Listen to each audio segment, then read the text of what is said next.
मध्य प्रदेश में 2018 से 2023 आते कांग्रेस बीजेपी के कैंपेन में काफी बड़े बदलाव दिख रहे हैं। कांग्रेस के वचन पत्र में जहां अब वन मैन आर्मी की तरह कमलनाथ दिख रहे हैं, तो वहीं बीजेपी के नारों में भी बड़े बदलाव नजर आ रहे हैं। ये रिपोर्ट आप देखिए।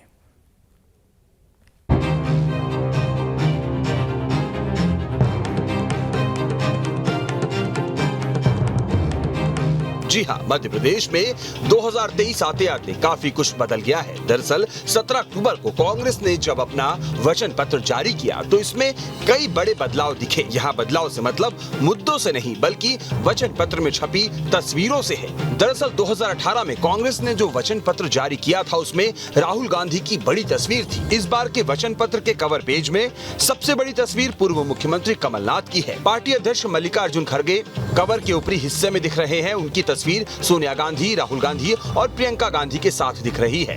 2018 के वचन पत्र के ऊपरी हिस्से पर कांग्रेस के कई पुराने नेताओं की तस्वीर दिख रही थी। इनमें महात्मा गांधी, जवाहरलाल नेहरू, सुभाष चंद्र बोस, मौलाना आजाद, डॉक्टर भीमराव अंबेडकर, सरदार पटेल, वीवी गिरी, लाल बहादुर शास्त्री और राजीव गांधी जैसे कई चेहरे दिखाई दे रहे थे। लेकिन इस बार वचन पत्र में कमलनाथ फोकस में दिख रहे हैं। शायद एक कहावत भी है कि एक चित्र 100 शब्दों के बराबर होती है।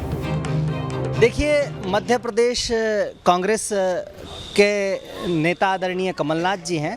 मध्य प्रदेश में कांग्रेस का नेता, नीति और नियत सब स्पष्ट है। वहीं भारतीय जनता पार्टी शिवराज, महाराज, नाराज और लफाज जैसे कई गुटों में बटी हुई है और उनकी जो नेता हैं वो मिस्टर घोटाला हैं। उनकी नीति जो है वो कमीशन खोरी है और उनकी नियत जो है वो भ्रष्टाचार है। वहीं कांग्रेस के नेता आदरणीय कमलनाथ जी हैं। उनकी नीति है किसान कर्ज माफ़ी, 600 रुपये पेंशन देना। उनकी नीति है माताओं बहनों को जो है नारी सम्मान के तौर पर 1500 रुपये और सस्ता गैस सिलेंडर।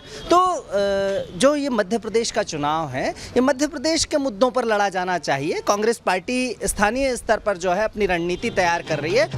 उधर बात बीजेपी की करें तो 2018 में बीजेपी जहां नारा दे रही थी कि माफ करो महाराज, अब की बार शिवराज सरकार। माफ करो महाराज, हमारा नेता तो शिवराज।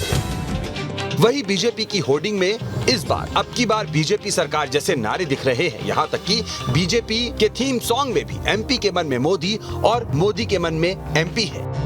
हम विकास के नीतियों पर जनता के बीच में जाते हैं, विकास के एजेंडे को लेकर जनता के बीच में जाते हैं और निश्चित ही हमारे नेता हैं माननीय मोदी जी, माननीय शिवराज जी। हम उनको लेकर जनता के बीच में हैं और भारतीय जनता पार्टी में सामूहिक निर्णय होता है, सामूहिक नेतृत्व होता है, उसको लेकर हम जनता के बीच में। हमें जिस तरह से जन आशीर्वाद यात्राओं में सफलता मिली, जनता का आशीर्वाद मिला, निश्चित रूप से हम उसको 23 में और 24 में दोहराने वाले हैं। रही बात आपकी कि चेहरे बदले, तो चेहरे हम तो हमेशा से ही माननीय मोदी जी के चेहरे पर ही हमेशा हर चुनाव लड़ाए। एमपी के मन में मोदी हमारा कैंपेन है और एमपी के मन में मोदी और मोदी के मन में एमपी, इस कैंपेन को लेकर हम आगे बढ़ रहे हैं। रही बात हमारे विपक्षी दल की, तो वो पहले भी लूट के सहारे था, अब भी लूट है उसमें। दरअसल 2018 से 2023 आते आते कांग्रेस बीजेपी में कई बड़े बदलाव आ गए। संगठन में भीतर से बाहर तक हुए बदलावों की छाप अब चेहरों और नारों पर भी दिख रही है। 18 से 23 तक की बात आप करोगे तो 18 में वक्त है बदलाव का कांग्रेस का बड़ा नारा था, जो उस लोगों को एक कहीं ना कहीं से वो कैची नारा था, जो एक नई तरह की सोच के साथ कांग्रेस आई थी और एक जो है कलेक्टिव लीडरशिप जो है दिखाई दे रही थी, जिसके कारण वो नारा बहुत इफेक्टिव भी लोगों को लगा। सारे नेता एक थे, राहुल गांधी के पीछे खड़े हुए थे, वो राष्ट्रीय अध्यक्ष थे राहुल गांधी।